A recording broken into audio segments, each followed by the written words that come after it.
Hey everybody, it's Ember. I was editing our episode that you are about to listen to, and I realized that we did not do a disclaimer. So here it is. We are foul-mouthed. We make terrible jokes because that's how we deal with all of the horrible things that we have to listen and say. So we're also not very politically correct, and we're talking about murder, so it's going to be horrible. We talk about it in graphic detail. So if you don't want to hear those gory graphic details of each murder, now is your time to go ahead and back out. Or at least now you can mentally prepare yourself for what you're going to hear. Also, this is part 3 of Dean Coral. So if you haven't heard anything else from us, you need to go back and listen to part 1 and 2. So there you go, guys. And we hope you enjoy.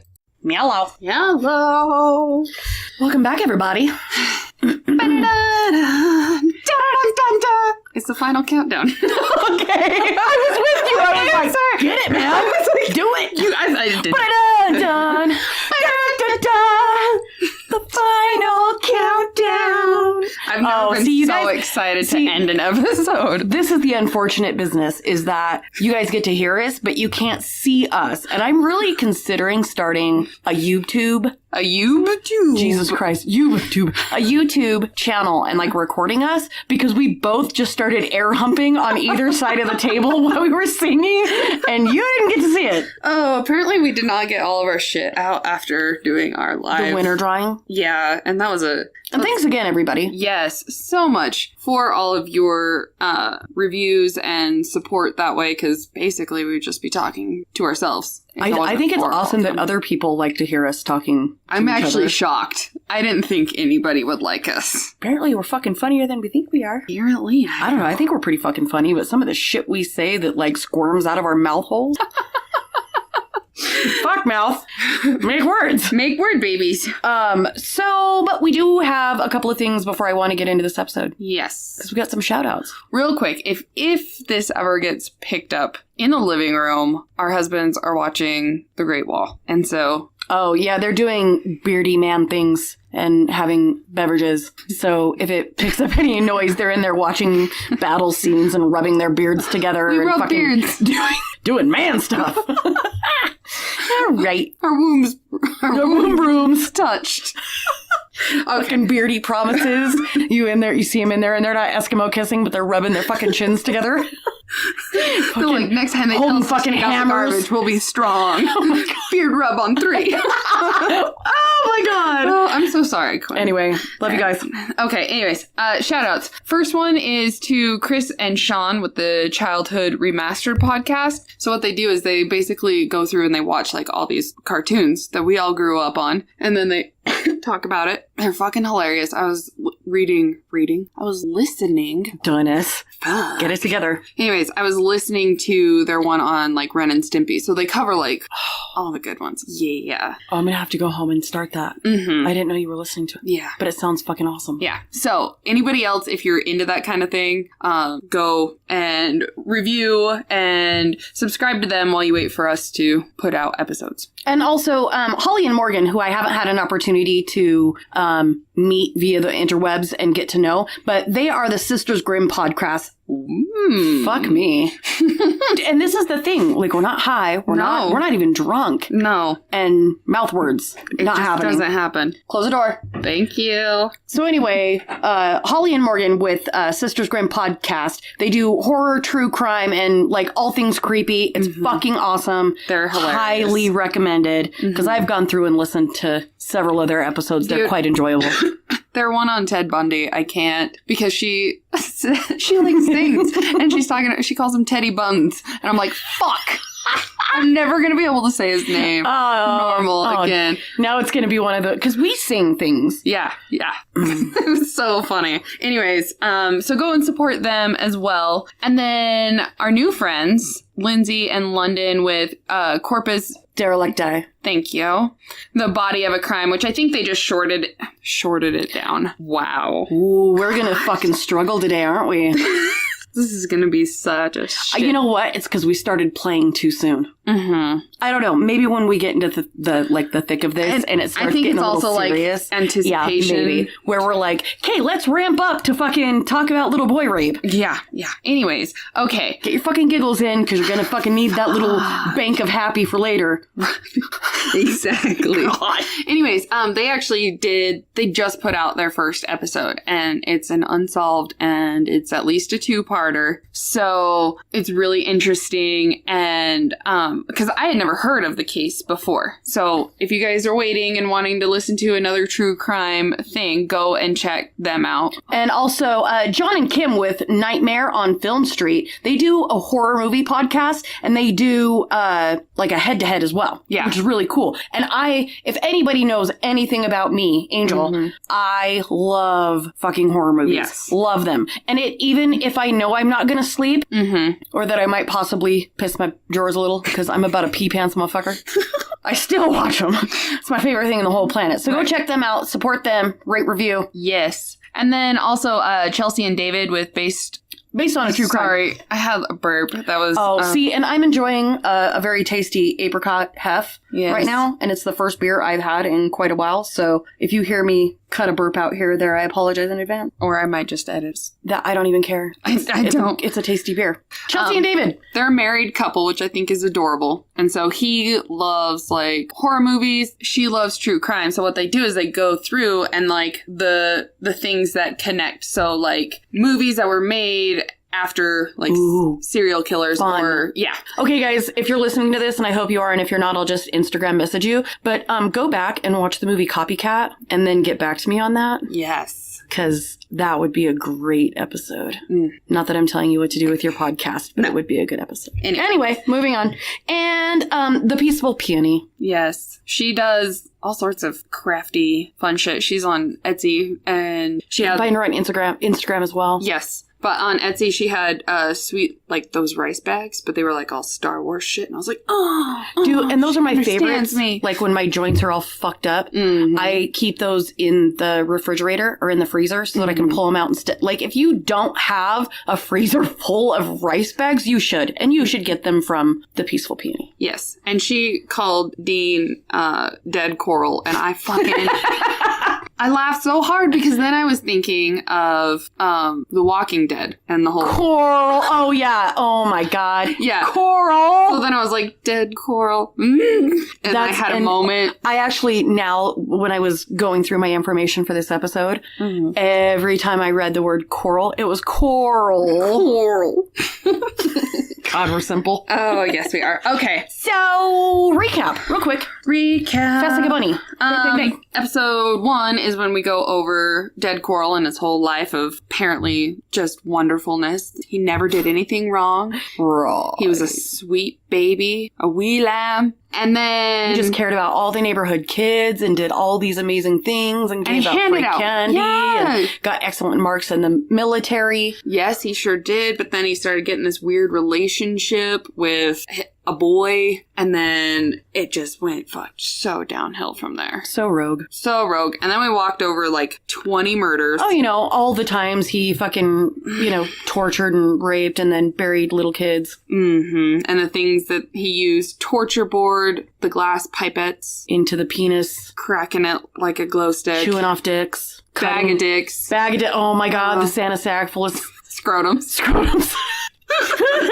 Oh, yeah. Oh, God. Yeah, okay. Chewing off dicks, bag full of dicks, cuts. And then it was towards the end. Wayne, he was very much groomed in a different way than David. Right, David, we know Wayne was, financially, that's our speculation. That's like our opinion. Right. Is if I were to guess as to why he stayed, those would be the reasons why. I think for Henley, it was a combination of I need the money and I don't want anything to happen to my little brothers. And the only way that he could do that and protect them and keep them from ending up on that board was to provide other ones. Right. Unfortunately. Yeah. But, that still doesn't excuse what the boys did to a certain degree. You know, like, I can understand. Excuse me. No, I'm not making up excuses for them because I think what they did was completely unconscionable. Mm. But when you stop and think about the fear, the backstory behind it, then you're like, oh. And if you don't know it, then you better boot scoot your ass back to episode 1 and 2.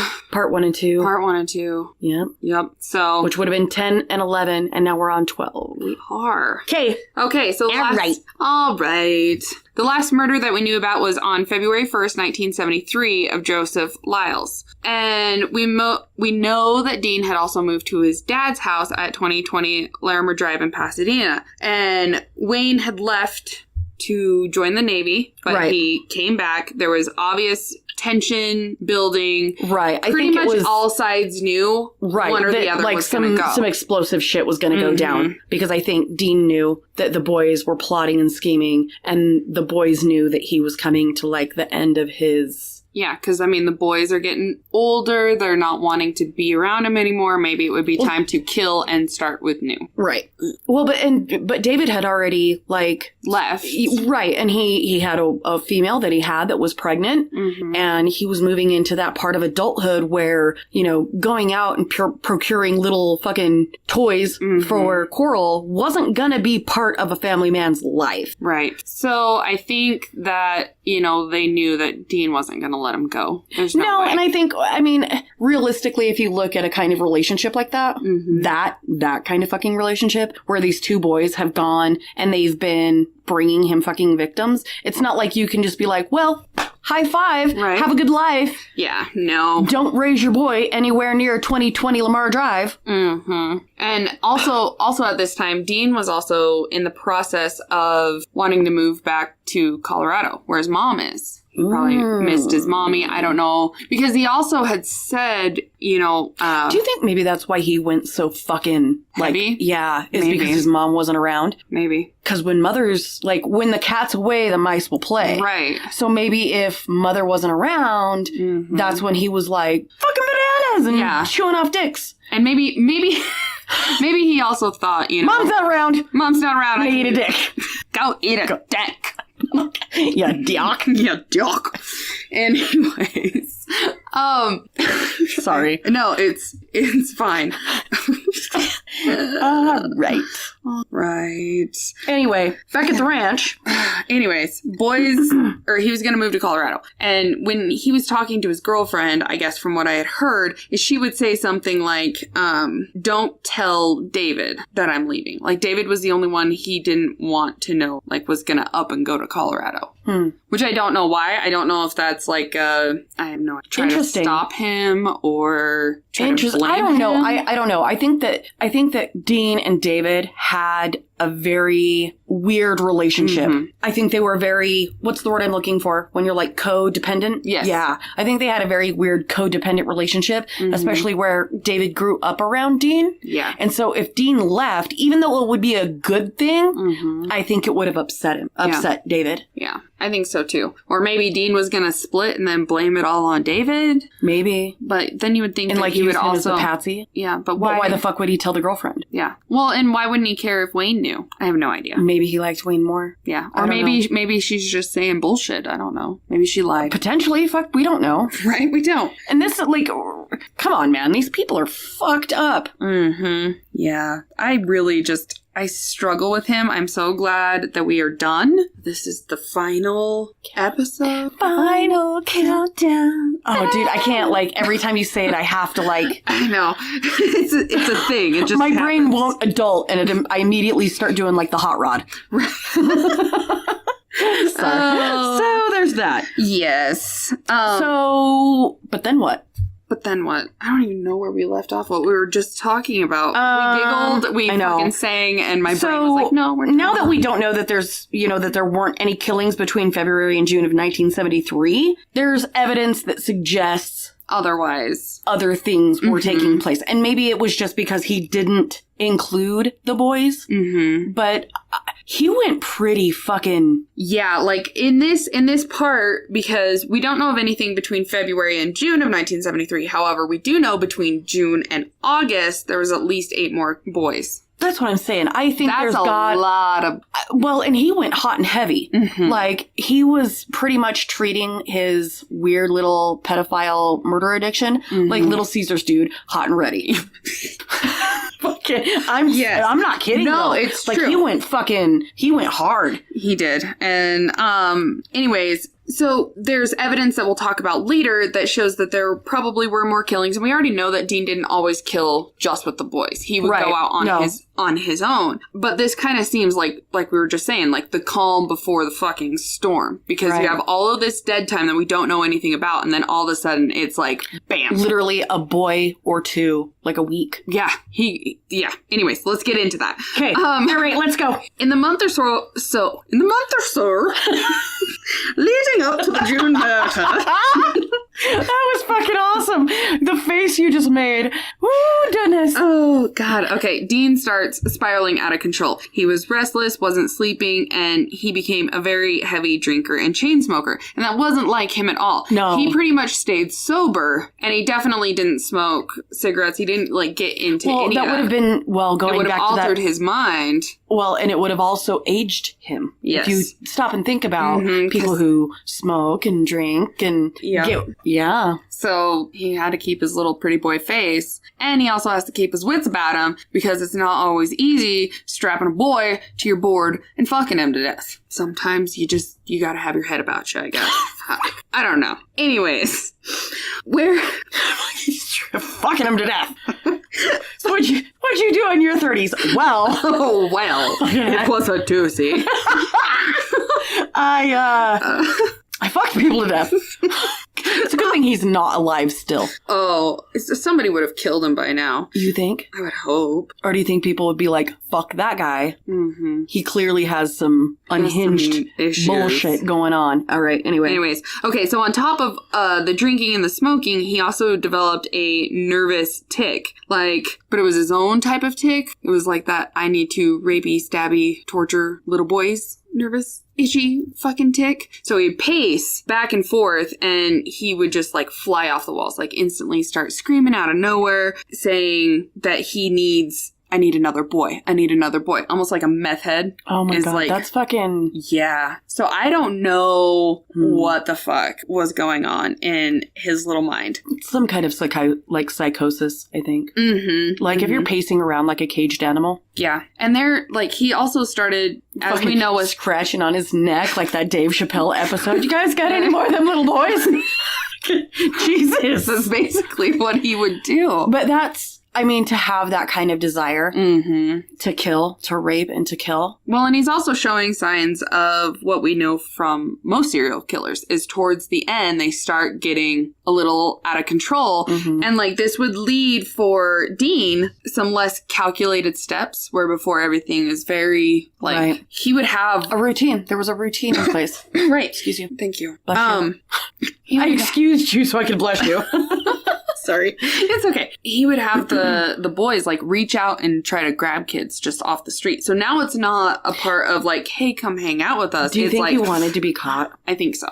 His shit had just gotten so fucking bad that he wanted to be caught. Yeah. Well, you would have to. If you're not being persuasive, but more... Well, and he probably realized, I'm starting to get older. These boys are getting older. What am I going to do? Because once these boys go away, once I kill these boys, I'm going to have to move. Because nobody's going to come and hang out with me anymore if all of a sudden the two that they always saw me with is gone. Well, he's got to have... You would think you would need different recruiters. And maybe that's where that mounting tension and the pacing and everything else comes from, is because teenagers identify with young adults or other teenagers. So if they're no longer teenagers and they're no longer young adults, and David is now a father and trying to go that way. He was probably oh my God, where am I going to get my dick? Right. It's true. Oh, goodness. All right. Anyways, but I always think of Korn's Coming Undone. All right. If there could have been if there was a theme song. Yeah, if this was a movie and right before June of 1973, you just see him walking down the road scratching his neck and you hear Korn's I'm Coming Undone in the back. Oh, fuck. anyways, so we go into June 4th of 1973. Dean and Wayne take 15-year-old William Ray Lawrence, who is last seen by his father walking down 31st Street. And Dean kept him alive for days. 3 days, in fact, in order to try to, like, get that need under control. Fucking itch the scratch. Yeah. Scratch the itch. Yeah. So, he forced William, who is mostly known by Billy, to write a letter to his father. And what's sad is, like, it showed the letter, and it said, Dear... really fucking sad. Yeah. It says, Dear Daddy, I've decided to go to Austin because I have got a good job offer. I am sorry that I decided to leave, but I just had to go. P.S. I will be back in late August. Hope you understand, but I had to go. Daddy, I hope you know that I love you, your son, Billy. What teenager? Is, like, making sure, like, I hope you know. He knew. Or calls their dad Daddy. At, like, 15. By then, you're not calling your dad Daddy anymore. No. And so, like, it takes my little soul. He knew. He fucking knew he wasn't coming back. And that's that's the fucking saddest part, is he wanted his dad to know how much he loved him. And this is why I hate Dean Coral so much. And like we said before, you have a son around this age. I have nephews around this age. And the only time my son has ever addressed his father as daddy is when he was, like, scared and in pain. And then it was like a scream, Daddy. Right. And that's what really, like, breaks me the most, is that's how fucking scared he was. Piece of shit. I know. Ugh. Anyways, so as you would know, the methods that Dean Coral used in all of these. So for 3 days, he had been raped with dildos. He had probably the long glass pipettes put into him. Shocked. He was forced to give blowjobs, pubic hairs plucked, chewed up penis, all of those shitty things. All the unimaginable bullshit that could ever fucking take place happened to this kid for 72 hours. Yep. And so finally, Dean puts him out of his misery. He decided he had enough. Things are good. So he strangles him, bagged him up, and buried him out at Lake Sam Rayburn. And that's the log cabin that... Oh, right. Where his parents had that place. So it wasn't uncommon for him to be out there. It was just... his comings and goings weren't common. What are you doing with that bag over there? Well, I'm building a sandcastle. Oh, this is just some broken pecans. I gotta bury that divinity. I gotta bury some.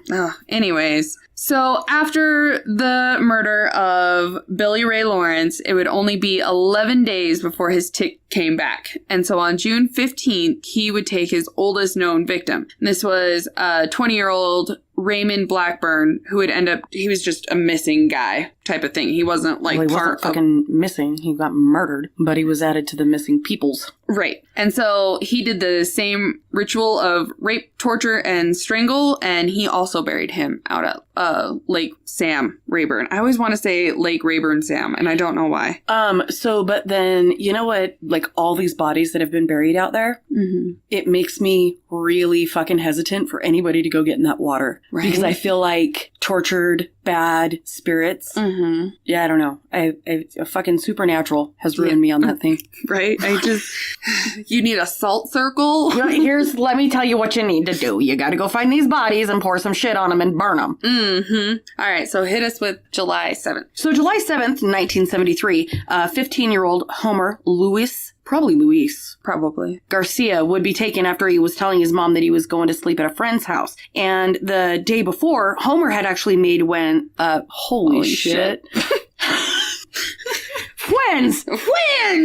He made some twins! So he had, Jesus Christ. Okay. Hold on, let me get my shit together. Okay. Homer had actually made friends with Wayne at, like, a driving class. Right. Sort of like driver's ed or some shit. And after all of that, Dean would take Homer with Wayne, have his way with him. Wayne shot him? Yeah. Oh, goodness, I read that wrong. But he didn't die right away. No. And so, where was he shot? Do you know? I don't know. I tried to look that up and I couldn't really find it. Because he bled to death. They picked him up and they threw him in Dean's tub and he bled out. Yeah. So where the fuck was he shot? They usually shot him in the head, but I don't know if maybe it was more of like a grazing or... Were they not using like a high enough using caliber? a 22. And maybe not. I don't know, because I can kill a fucking rock chuck from 50 yards with a 22, but... Right. I don't know. I don't know either. Anyways. But anyway, so they actually, they threw him in the fucking tub and the kid bled out. And then they would bag him up and bury him out at Sam Rayburn as well. Right. And it was also stated that around these deaths, Dean was trying to get a second fucking shed, a second boat shed. And I think, how many bodies were in the boat shed total? Like 19? Yeah. Can you imagine the fucking smell? How did nobody else be like, what the fuck is coming out of that thing? Do you think people just didn't care? Maybe. But you would think, I mean, this is summertime. It's hot in as Texas. Fuck. Oh, humid, muggy, just dead body smell sticking to your fucking every pore. Yeah. Ugh. But he was like, hey, you got any more of them boat sheds? I don't have a boat, but can I get another boat shed? One with the ground bottom, because, you know, I like to dig. I need dirt. I don't know if you know, but I'm kind of like a cat. I like to squat and dig and bury. And then I carry out the extra dirt with me. And it's not suspicious at all. Listen, this is what happens. I like to have a dirt bottom boat shed because I go in there and that's where I do my dirty business. I take a shit, I dig a hole, I shit, I bury it, and then I dig it up and I put it in a sack and take it out fucking with me because that's just the sanitary thing to do. I still can't get with calling it a dirt bottom. Oh my gosh. Oh, man. Can't. Okay. You know why? Well, maybe not for you, but for me. It's because buttholes have always been referred to as dirt buttons. Yeah. Right. So your balloon nut, your dirt button. You got your fucking mud dirt hole. bottom. Your mud hole. Your mud hole. Well, you know, it's like when you have loose poops. Loose poops. Mud butt. Anyway, sorry. Oh, when Joey... Squirrel hunt real fast. When Joey was sick, he learned more than once to not trust a fart when he had, like, the flu. Yeah. And it ended up being, like, Sharts 4, Joey 0. Oh, no! He like instantly looked over at me at the dinner table and he's like, I should not have trusted that fart. You were right. Oh, poor kid. Do you know what's the really unfortunate thing? Is we never learn. Like, we still do it as adults. And and any motherfucker that says they haven't sharted their pants in the last year, you're a liar. You're a liar. You're a liar. I know you have. Never trust a fart. Nope. Anyways, so after Homer on July 7th, it would only be 5 days. So now it's getting, like, closer and closer. Mm-hmm. And this death would be on July 12th of 1973. And this time he went after 17-year-old John Sellers. However, something must have happened to piss Dean off because... Well, he ended up shooting that fucking kid. Yeah, like there was obvious signs of brutality, which... Right. But he, like, emptied a fucking gun into his chest. Yeah, he shot him, like, 4 times, which usually is a 1, maybe 2. But it was always in the head. Mm-hmm. Usually, it was in the head, and it was to, like, put him down. Yeah, so 4 times... I have no idea. Who the fuck lived by this guy on 2020 Lamar Drive? I don't know if like, anybody just did. Fucking random shots being fired all the time and nobody, like, thought to... I guess it is Texas, so... Shooting's normal. Whatever. It's just America's fireworks. And he was put out at High Island Beach. Yes. And then it was after John's death that David ended up marrying his pregnant girlfriend, and he tries to move the fuck away. Yeah. But he tells... Listen. You can put furniture all around it. You can paint it any color you want. But you are still stuck in a fucking suck of, I helped murder all these people. Like, how would you just be like, oh, hey, I got a fucking new apartment, a pregnant girlfriend. I'm just gonna go Things start... are great. Yeah. No. Yeah, I don't know. But he told Dean that it wouldn't be for long, just long enough to get his new wife all settled into their house. And true to his word, David would return. However, the next 3 murders he wasn't around for. See, but that's where I think that there was some kind of the fucking connection. There's something fucking weird about that, dude. Mm-hmm. Like, you had an opportunity to bail. Yeah. And you came back. Yeah. So on July 19th, which is what? Like 1 week later. Yeah. After they killed, raped, tortured John, they would now take 15-year-old Michael Bulch. And does that name sound familiar, kids? yeah, because if you remember, he would be the little brother of Billy Bulch. And it was the Billy and, Joan? No. Johnny. Yeah, Johnny Delhomme. Yeah, where Billy would be strangled. Wayne would yell, "Hey, Johnny, shoot Johnny." Him, and then he would come back after he had been shot and be like, Wayne, please don't. Yeah, so that story. So this is Billy's little brother now. So now Dean has taken not just one family with 2 boys, but now 2. And to lose one child would be fucking terrible. To lose 2? Ugh, yeah. I bet their mom never slept anymore. Probably not. And it was almost, well, not almost. It was just a little over a year after Billy had been killed. Because that murder took place on May 21st, 1972. And so then he would kill little brother July 19th of 1973. It makes me so sad because the parents thought that Billy had just left because he had wrote that note saying that him and Johnny had got a job. Yep. Right. However, that wasn't the case. And then Michael would be strangled as well, and he was raped, tortured, and instead of being buried at the same location with his brother in High Island, his place would be at Lake Sam Rayburn, which always makes me sad. I'm like, can't a serial killer just have a little piece of soul and at least put the brothers in the same locations? Or maybe not fucking kill brothers? Well, yeah. Or kill at all? I'm just trying to bargain with what I can. Like, I don't want to sound like an inconsiderate fuckhead because you know I really love animals, but couldn't you, like, just go smash frogs with a hammer? Right, something. Nope, sure can't. All right. Couldn't you be like a weird kid and just go out and, like, catch tadpoles and smack them on rocks? Something not related to wiping out an entire fucking bloodline. Yeah, that'd be great. Thanks. Jesus. So, only 6 days later, on July 25th in 1973, 18-year-old Marty Jones and 17-year-old Charles Cobb would be the next victims. And this one is especially sad, and I had a really difficult time with this. Right. Because what would then happen is Dean would take them, and his love for torture, both mentally and physically, had been ramped up to so high. Like an unimaginable fucking level. Yeah. And so he put them on the torture board. He rapes them and tortures them. And then Dean's decided to play around? Yeah, like to take it to a different level. And I think his needs for control, both mentally and physically, had gotten, and I think it had moved into an emotional state at this point in time because I feel like it had always been in an emotional state because what like how he groomed and trained Brooks and Henley. Right. But these 2 boys were tortured and raped. He put them on their bed and he tied one of their arms and one of their legs together and basically was like, but that left the one arm touching the other boy and the one leg touching the other boy free. Right. Ugh. So he left one arm, one leg open and free and told the boys, you have to fight to the death, and whoever wins, I'll let you go. So these 2 guys, these 2 kids that are fucking friends, do you know how hard that would be? But if you thought that you were fighting for your fucking life. Yeah. It's still... And this went on for days. Yeah. Yep. And Dean and Wayne would watch as the friends just beat the shit out of each other. Right. That's just, I don't understand why Wayne would watch. I don't know.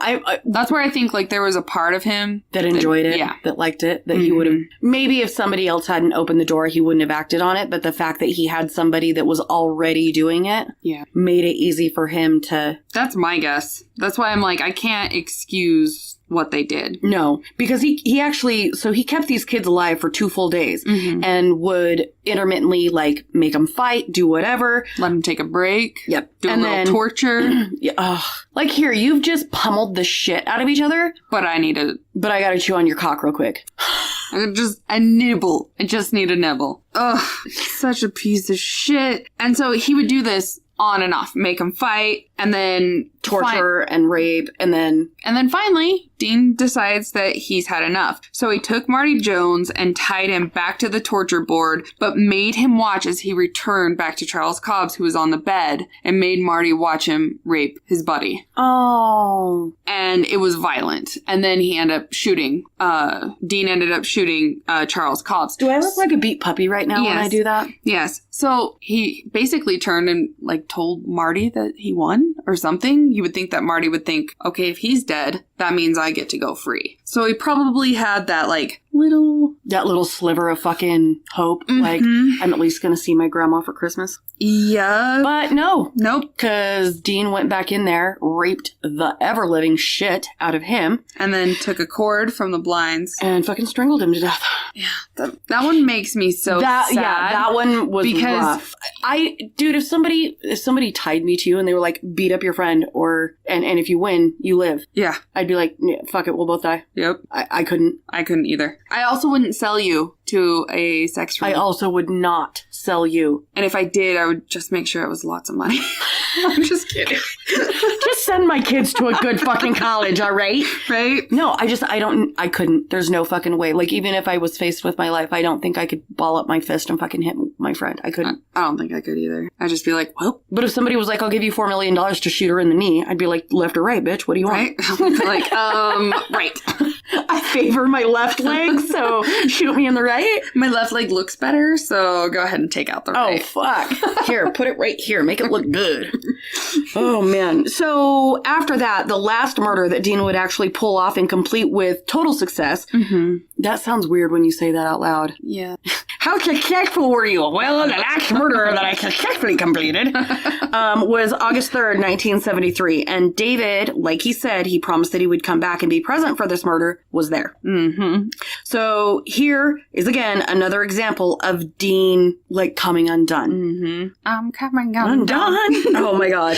So his need was so strong that on August 3rd, 1973, he would actually take 13-year-old James Stanton Drimala. Yes. And he was out riding his bike, and he was pretty much just snatched off the street, thrown into the fucking rapey van, and... Yep. He would take... Well, it was one of those... They had pulled up and said, hey, we have more, like, bottles and shit at the house. So was the kid out, like, scavenging for recycling? He was taking... We'll get into it in a minute. Well, at kind of the end, because we talk about... It's actually his parents that do a lot of stuff when it comes to... Okay, I got you. Yeah. Anyways, he was taking recycling in to go get money because he was going to take his little girlfriend out on a movie date. Oh, God, that's right. Fuck, I remember now. And so... I think my brain automatically tries to, like, Control-Alt-Delete after I read some of this shit. And then I remember as we're talking, I'm like, God damn it. It's fine. It's fine. Fucker. I think that's how they said that it happened. Like how they would at least get him close enough to the van to snatch him up and... Yeah, that he could come and take the bottles. Right. Get some money. You're helping him out. Whatever. And this is another thing that kind of hurt my soul is because they kept him for almost an hour there. They ended up getting pizza and hung out. Yeah. And David would say, you know, he was a small blonde boy. Which of course it fucking was.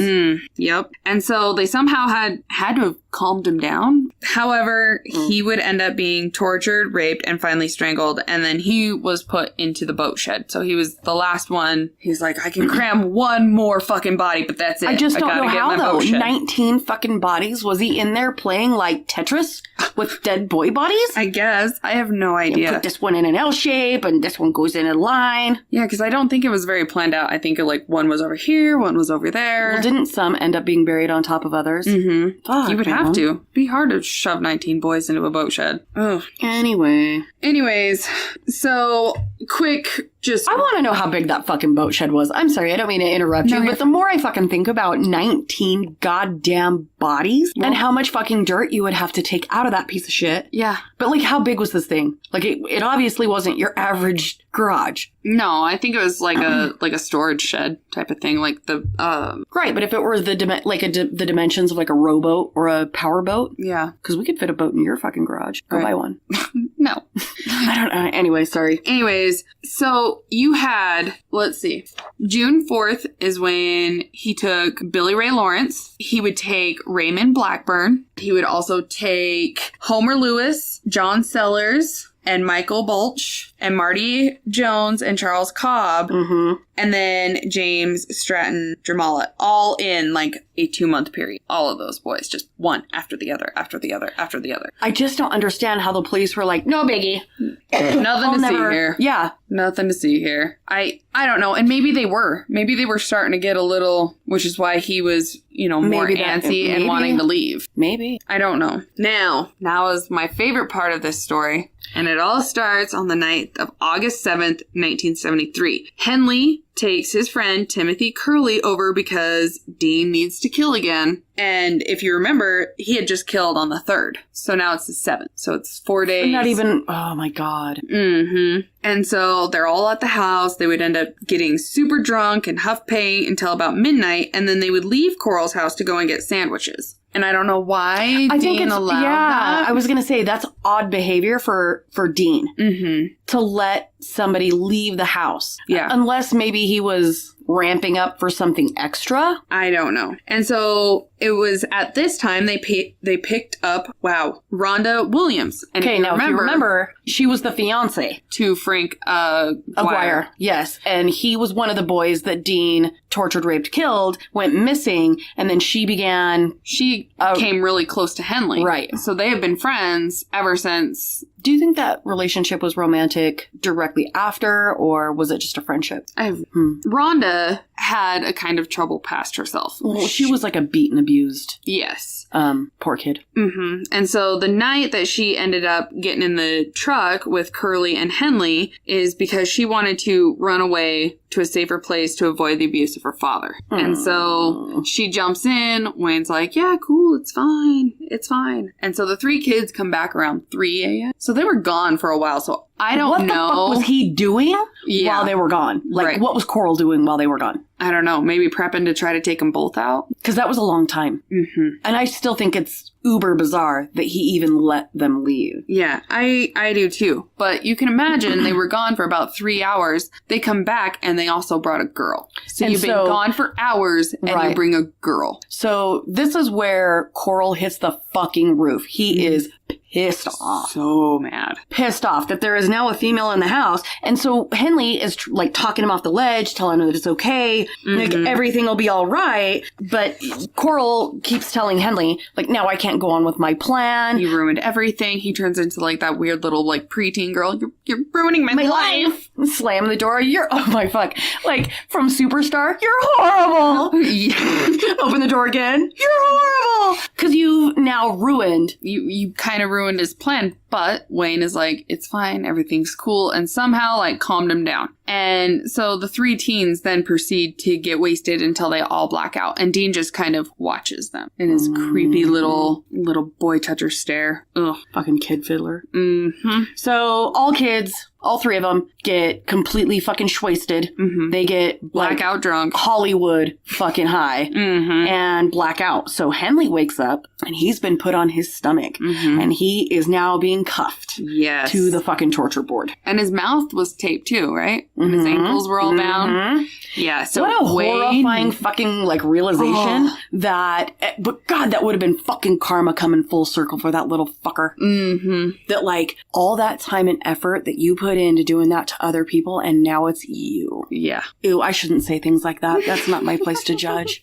It's okay. It's okay. And I'm fucking scratching my face like a weird little kid. Mm-hmm. Anyway. So Coral like dragged Henley into the kitchen once he realized that he was awake, and he removed the tape from his mouth and actually stuck a gun like into his guts. Basically told him, that he was going to be next. So Rhonda and Timothy were out actually bound and gagged as well, and Timothy was stripped naked. Mm-hmm. And so both were still like under the influence, right? Right. Like not coherent. They weren't around yet. But Henley, as he's being dragged and fucking like basically saying, since you brought her here, now I have to kill all of you. And Henley's like, no, I'll help you kill. I'll kill Rhonda. I'll rape her. I'll torture her. Mm-hmm. You get Timothy. Yes. And something must have made his dick stiff over that because he was all about it because he turned him loose. Yep, he let Henley free and puts a gun in the room where they were going to drag Curly and Rhonda in to do their business. I have like a burp that will not come out. And do you want me to put you over my shoulder and just start patting your little butt real hard? Please.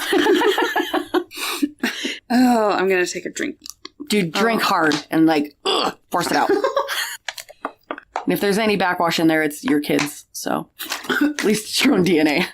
It's fine. Williams and Curly are put onto the board, and Dean orders Wayne to cut off her clothes. And that, you rape her, I'll rape him. Things are good. We'll do a fucking rape 5. It's great. Things are fine. People have sensey parties. We're going to have a rapey party. We're going to do rape and torture party. Mm-hmm. Oh, Dennis. And this is the point where Timothy and Rhonda actually So, but then how do they up. have that board? Like, I have so many fucking questions. Because if you got this plywood-looking piece of shit, you've got 2 bodies on it. Mm-hmm. Is it on its side? And how is it staying that way? Is it the weight of the 2 bodies? I think, did they have, like, stretchers? fucking bookends? Like, I need to know.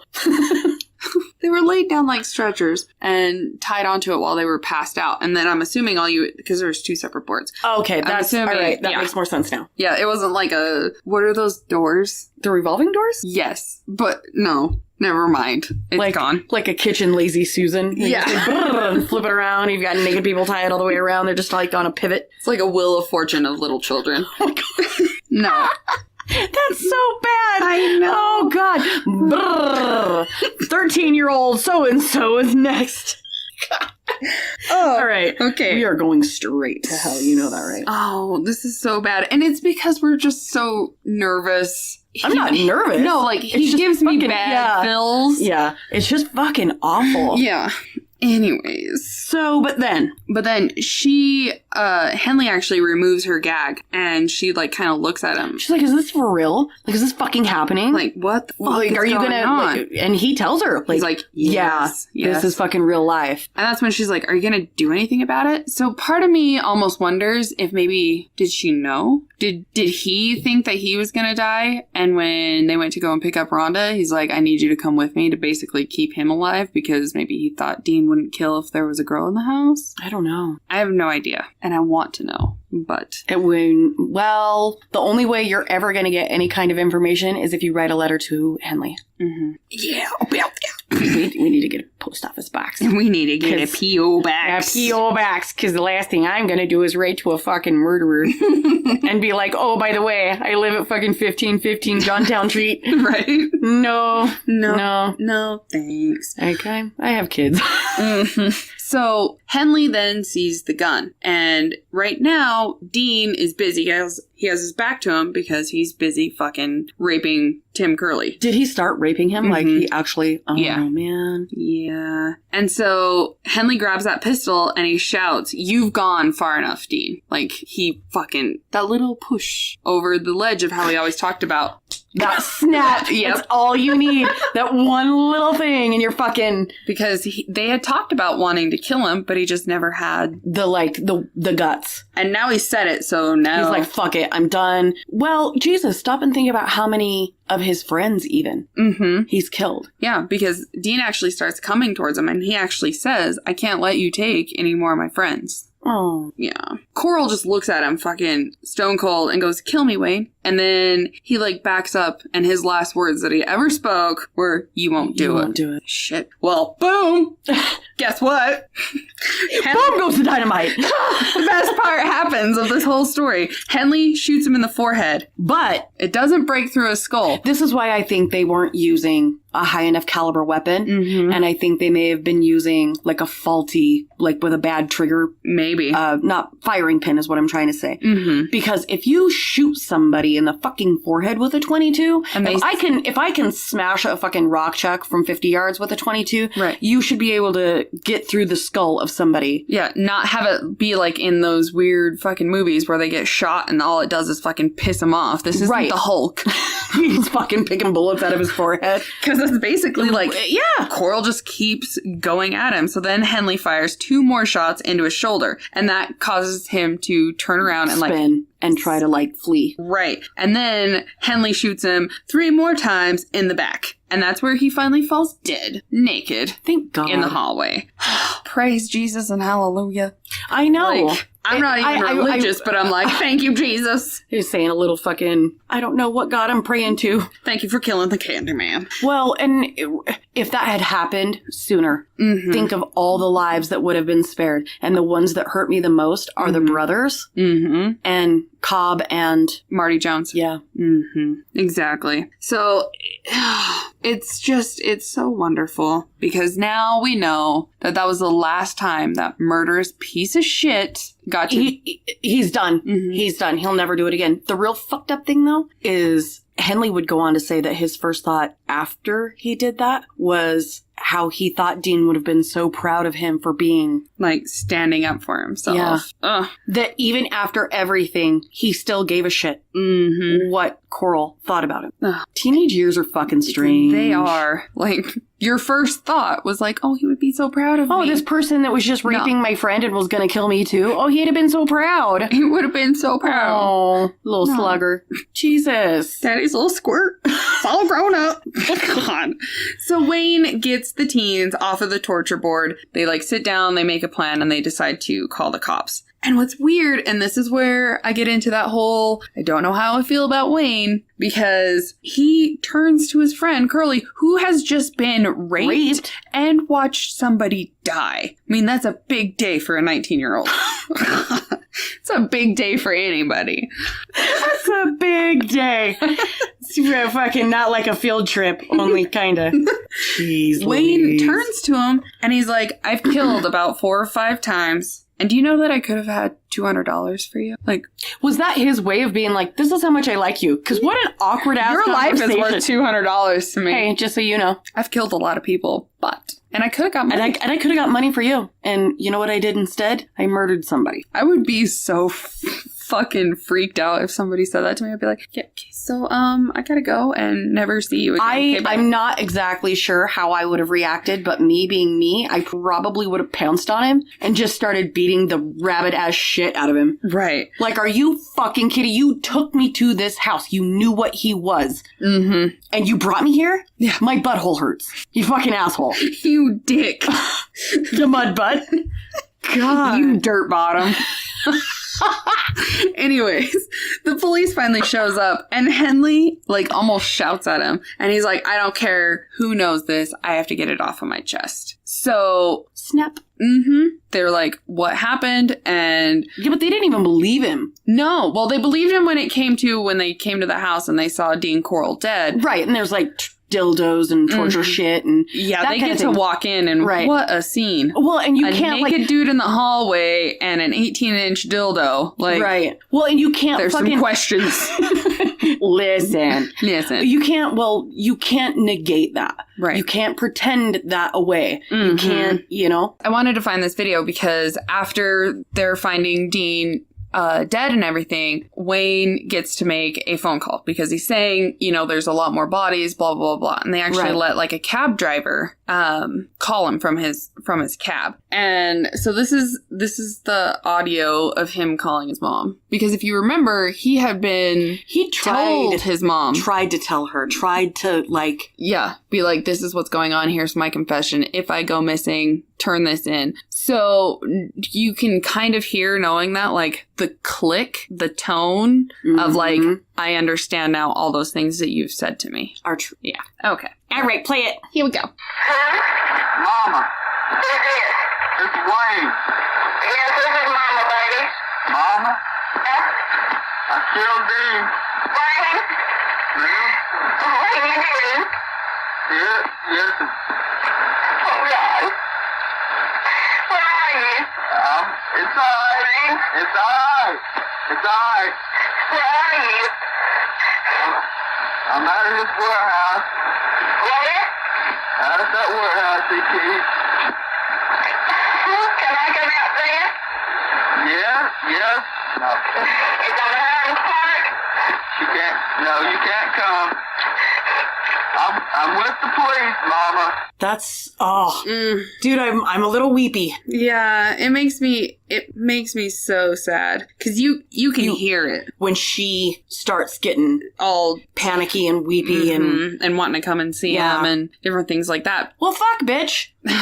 You should have listened to your boy. Yeah, and this is, like, people, listen to your fucking kids. Listen to them. Please, even if they're spouting some weird shit, just do it. God damn, that... Yeah. So he tells the cops there's all these bodies, different things like that. And at first they're like, no. But he he confessed, dude. He opened his mouth, and it was just He like starts a fucking... name dropping. Oh, yeah. He's kids. just like, brr, brr, brr, like spitting shit out. And the cops are like, That kind of seems a little weird. So I guess we'll go, we'll entertain you, kid. We'll go look. all right, come on, get your flashy light. And so the first spot, one of the first spots anyways that they hit is the boat shed. And this is where they uncover at least 19 of the bodies. Well, there's 19 bodies in there, but they stopped at 17 because Wayne always says that there's more bodies in the boat shed, but they hadn't. Yeah, but there's 2 more, Jenny. But I mean, like,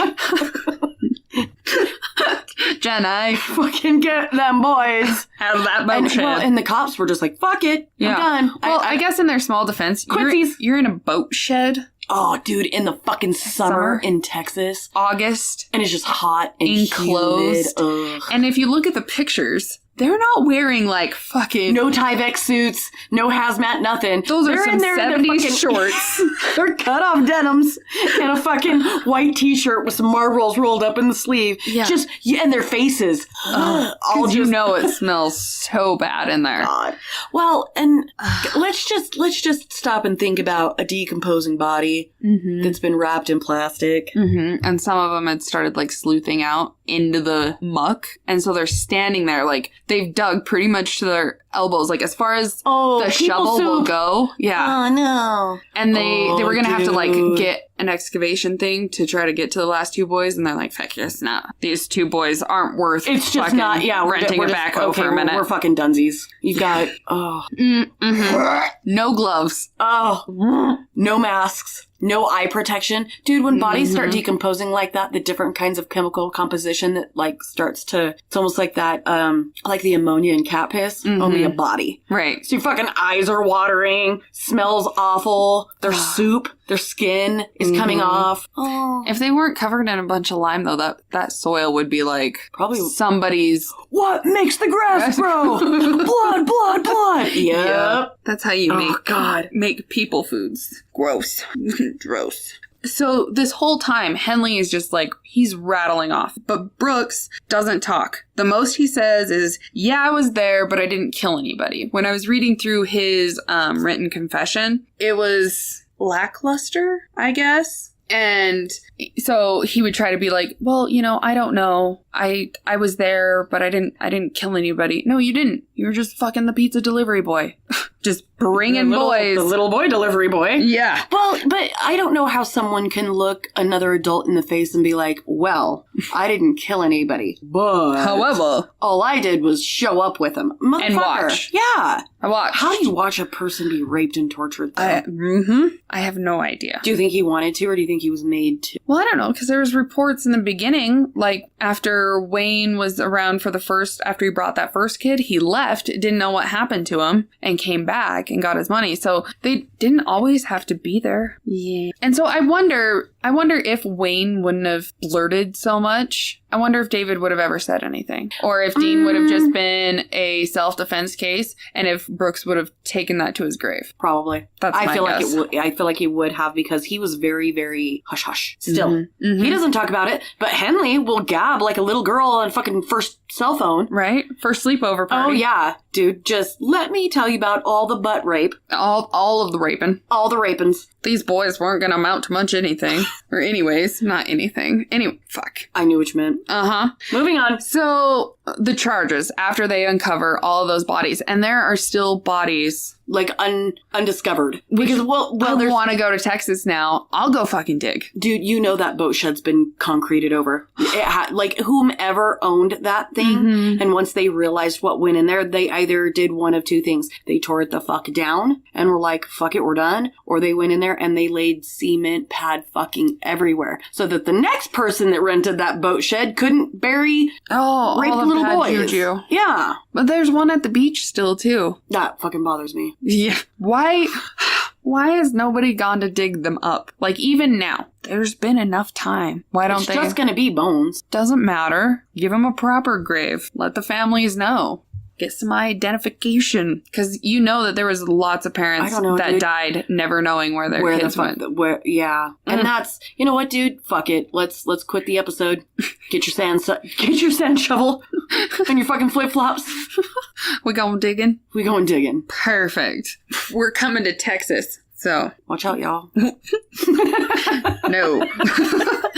But after all of that and all of the confessions of everything that he did, Henley would actually be charged for 6 murders and Brooks 4. And I always thought that was odd. Like, I know that Wayne actually killed some of the victims. Well, he strangled and pulled the trigger. Mm-hmm. But Brooks, they were going to charge him with 4 murders, and they charged Henley more, but Brooks helped bring a lot more boys in. He brought 11 before Henley was even in the picture. So do you think he got a heavier sentence because he actually participated? Wayne did, yeah. But I still think that Brooks should have been charged equally. Anyways, Henley was actually found guilty of all 6 of those murders. He was never charged for Corals because they ruled that self-defense. And he's serving 99 years for each murder. So that's a total of 594 years. And District Attorney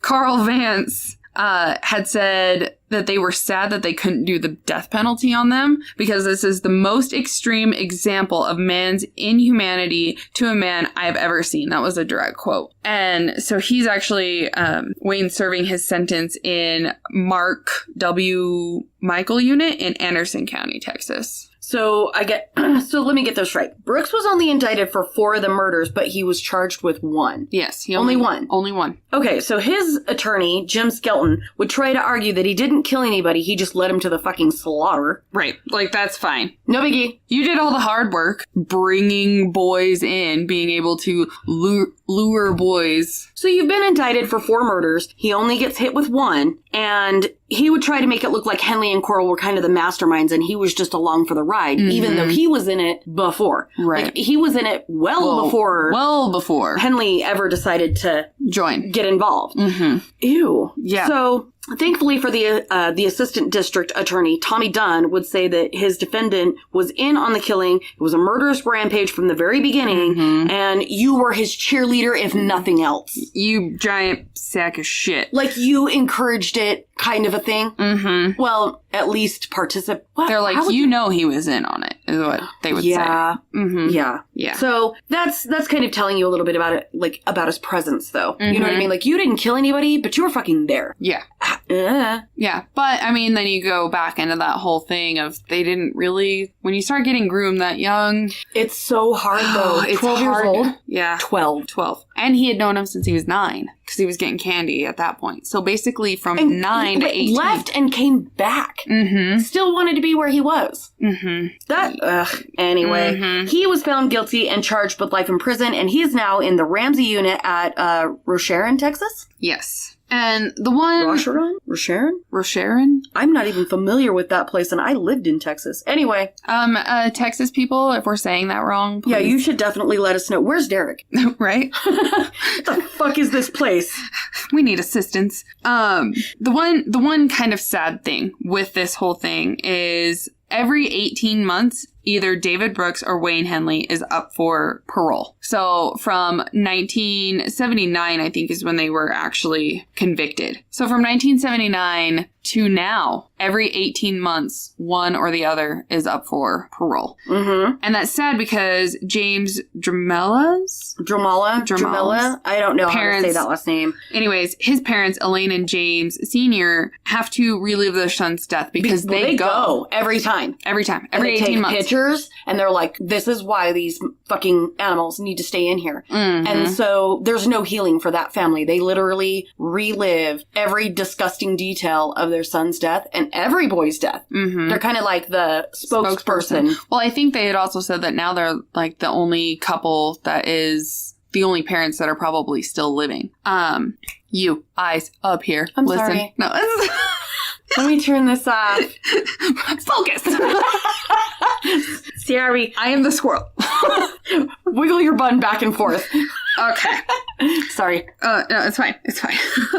So they thought back in 1979 that they were never going to have to hear from them again. But obviously they're wrong. For these parents, both Wayne and... 1/5 Yeah. Mm-hmm. of them doing that. Mm-hmm. They've been to these hearings 21 times so far. So think about retelling that over and over and over again, her son's death, because I will get into some of the things that she actually talks about, which is really sad, because she has to relive the last conversation she had with her son and then pacing the floor when he didn't return, and that gut-wrenching worry as hours turns into days. And then it was 5 days later when she got a knock on the door saying, "We found your son." And he had been brutally tortured. At least for her, it was only 5 days. Mm-hmm. In the grand scheme of things, Yeah. it was only 5 days. Mm-hmm. Because other people went years. Yep.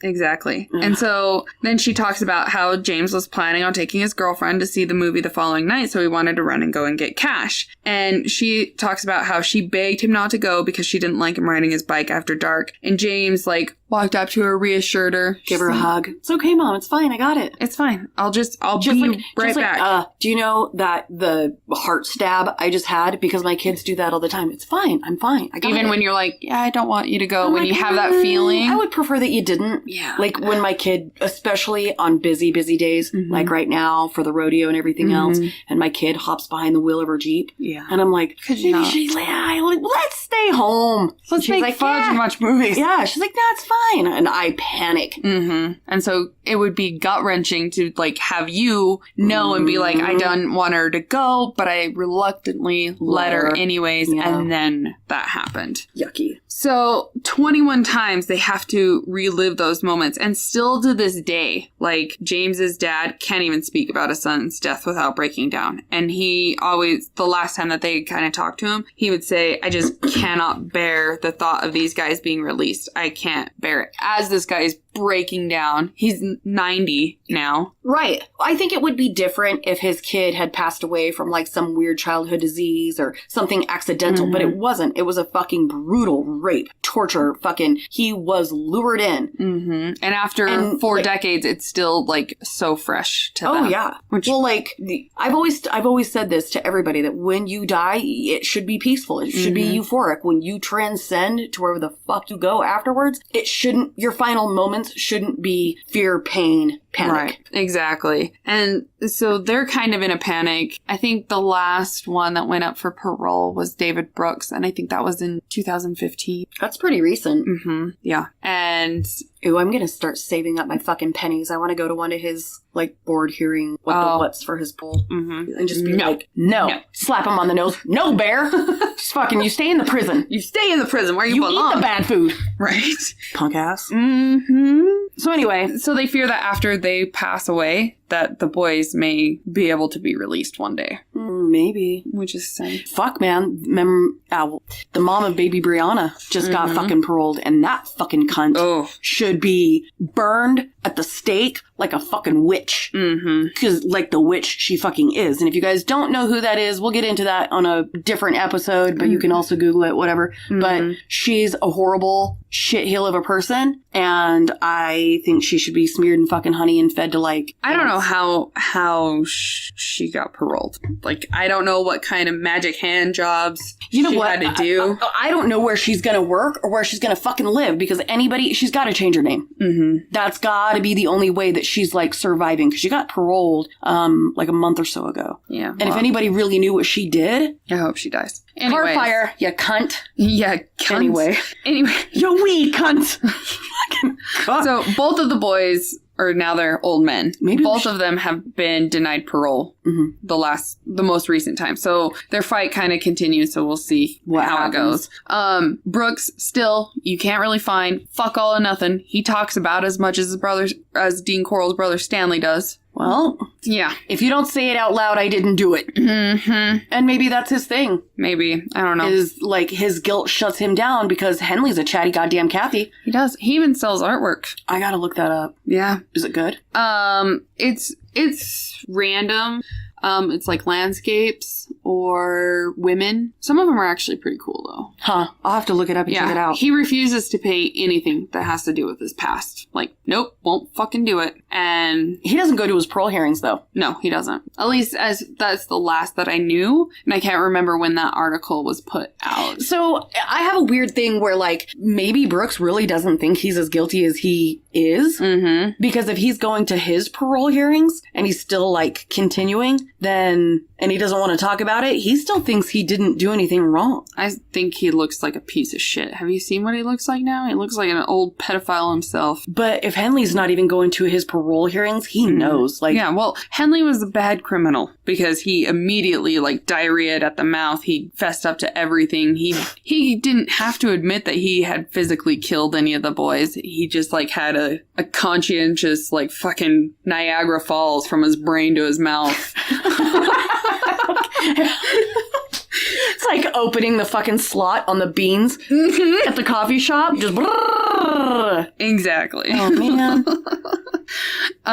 So I think that he knows that he's guilty in a lot of ways, and I think that's maybe why he doesn't go. Maybe that's him trying to make amends. Like, that's his idea of repentance, is I won't even try to get out. Right. I'll just stay here. Yeah. And interesting. Brooks is just a bad person.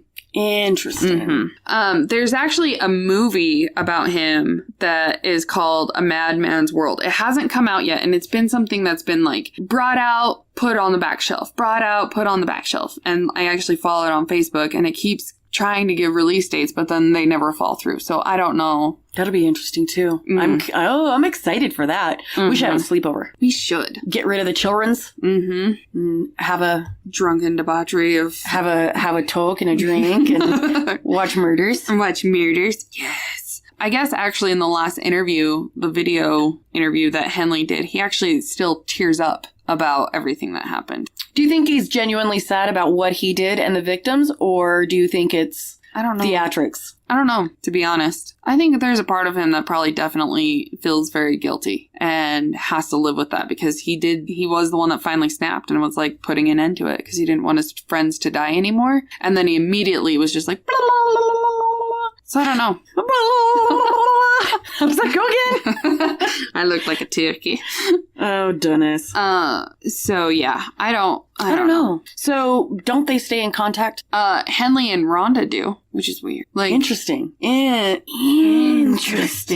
after finding out everything that he did, including killing her fiance. Well, he didn't. I mean, he sold him to Dean for $200. Technically, he didn't kill him, but he fucking delivered him to. It was the farmer selling to the slaughterhouse. Right. Yeah, good. But yeah, so I don't know why they still keep in contact. Do you think Henley and Brooks stay in contact at all? I'd want to. What the fuck would they even talk about? Hey, remember back in 1972 when Dean raped that boy?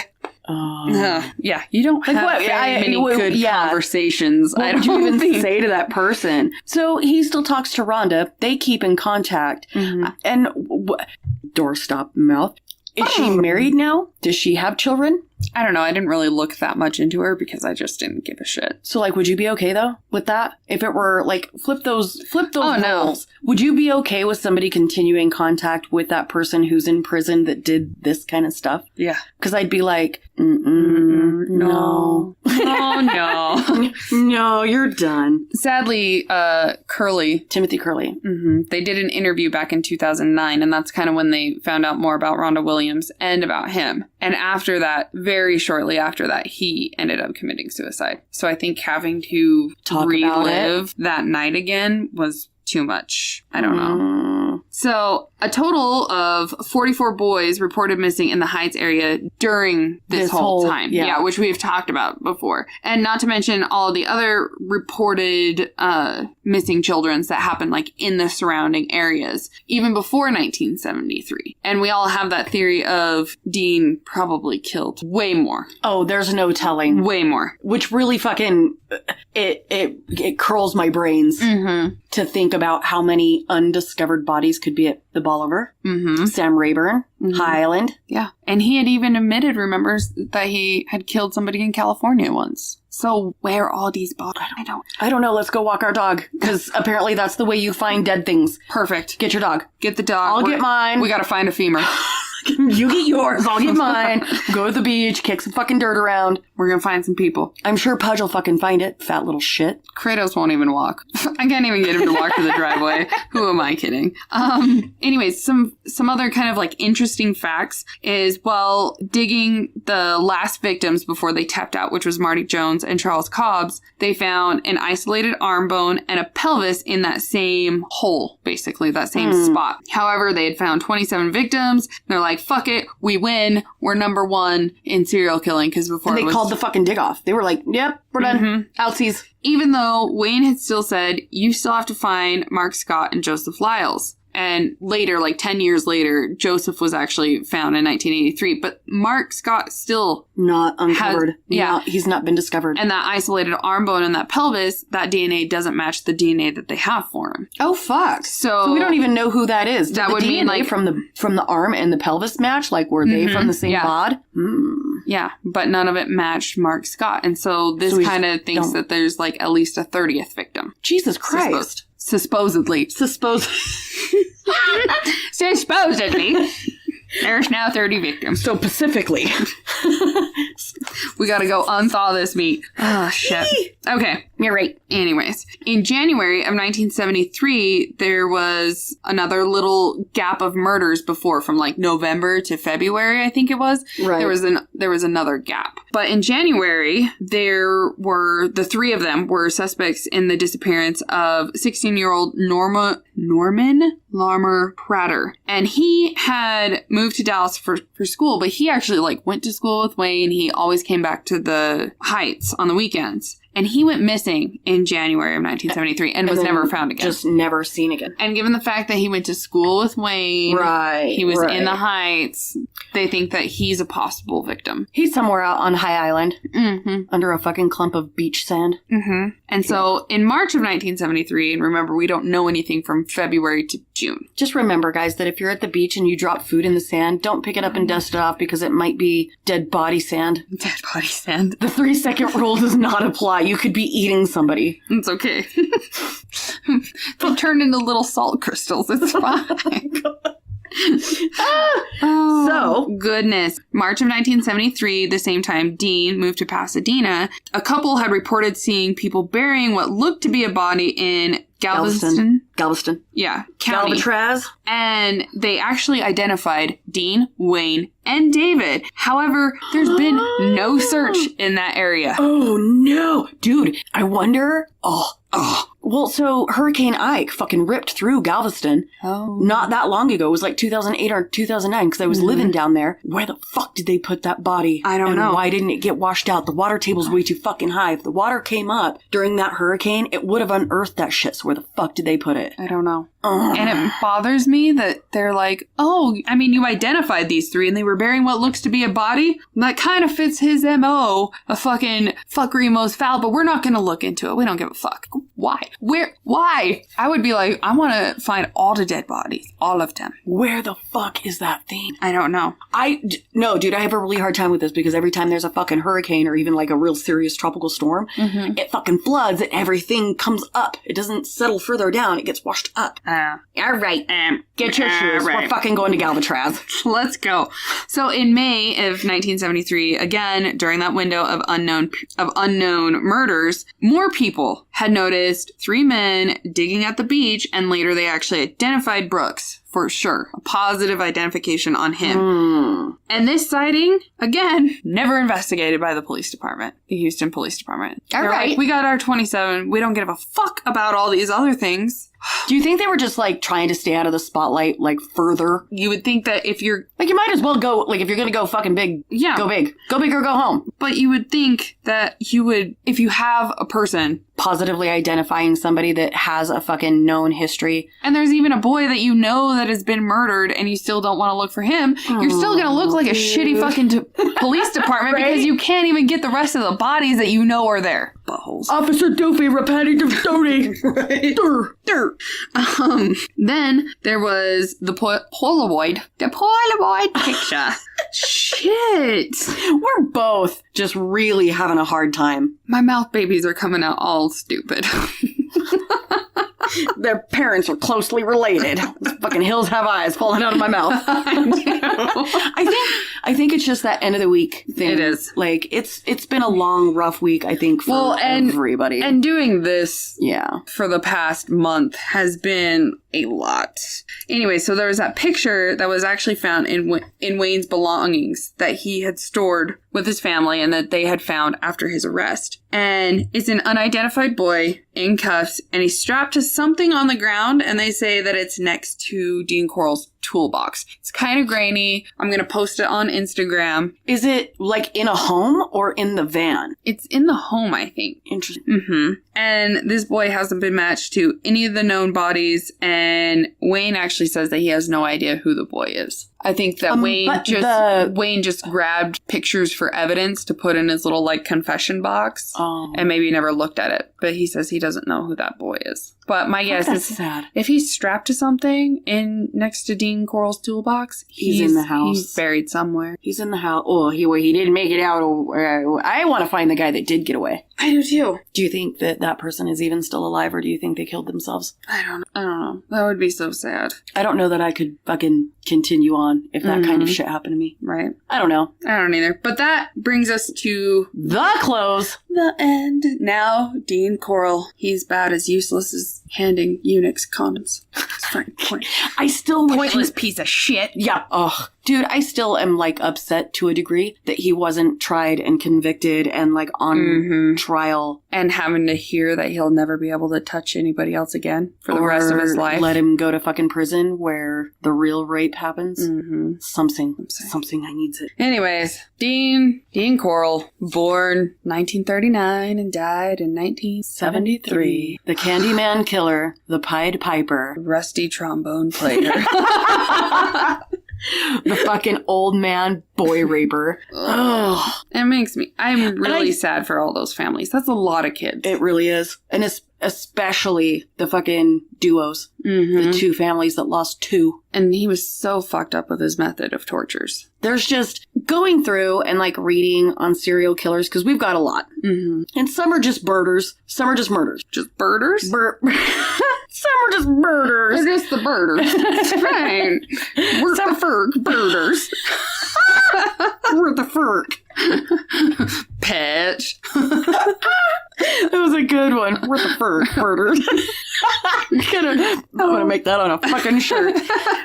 Anyway, some are just murders. Right. But then you get into some serial killers, and the shit that they do, I just have a really hard time understanding how people enjoy that. Yeah, I had a hard time when I found out more about this case than before, because I had always found Dean Corll very, very interesting. And then through the research of all of this, when I found out a couple of like little nuggets that I didn't know before, I was like, oh God, my heart. Well, when you handed me like part 2 and you're like, take a few days, read through this, get your shit together, cry it out if you need to, go fucking rock back and forth on the porch. Right. And then I started reading into it and I was like, I wasn't ready. I wasn't prepared. I tried. I tried because it's so much. Because then I was making inappropriate jokes all the time until we recorded that episode. And I think it was in an attempt to like try to make it less fucking horrifying. Because it was terrible. It really is. It was hard. So I'm glad that it's over. But do you know what I found out? And I'm gonna give a little hint. Oh, donuts. To everybody else. Is this was our first Kardashian and very much a lust, like psycho killer. Oh, yeah. He enjoyed torture. He enjoyed all these things that he shouldn't have. Our next Kardashian is the same way. Oh, man. We must have like this weird thing of like, get all these fucking people out the way. Jessica Collins actually texted me the other day and was like, dude, you gotta do this person. And I'm not gonna say it out loud. Nope. Because you guys have to wait for it because it's a fucking doozer. But anyway. She was like, please do this one. And I was like, oh, we intend to. Oh, we intend to. What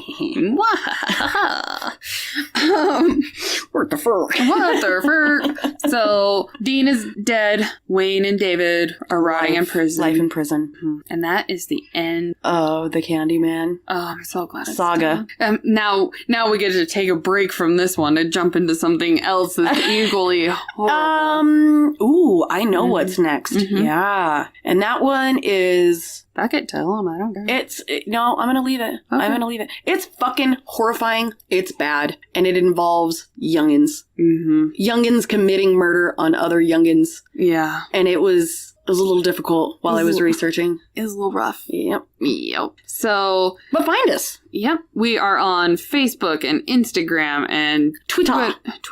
All at Color Me Dead Podcast, or Twitter is just Color Me Dead Pod. Right. If you look up Color Me Dead Podcast, you're gonna find us. We're fucking everywhere. Overcast, Google Play, Stitcher, Podbean, iTunes, pretty much any application that you can download on any phone, guys. And subscribe, rate, review. Always. Thank you guys for listening. Yes. And thank you guys for everybody that leaves us a review. Like, it helps us out so much. So we greatly appreciate that. If you do enjoy us, share us. Yep. Share us. Tell a friend. Have them leave us a wonderful review. Right. As well. And we'll still send you out a free sticker. Stickers for our listeners. But as always, guys, thank you so much for listening and encouraging us, because this used to just be drunken shenanigans. Two idiots sitting on the porch talking murder, and now we get to share it with you guys. Right. You guys have to listen to us too. So sorry. But then we did our winners. We did. That was fun. You looked like Professor Snape. And stay out of chalk lines. Don't look like Professor Snape. And cut your hair. Groom yourself. Don't be a fat Professor Snape. And stay out of chalk lines. Oh, God. Goodbye. Goodbye.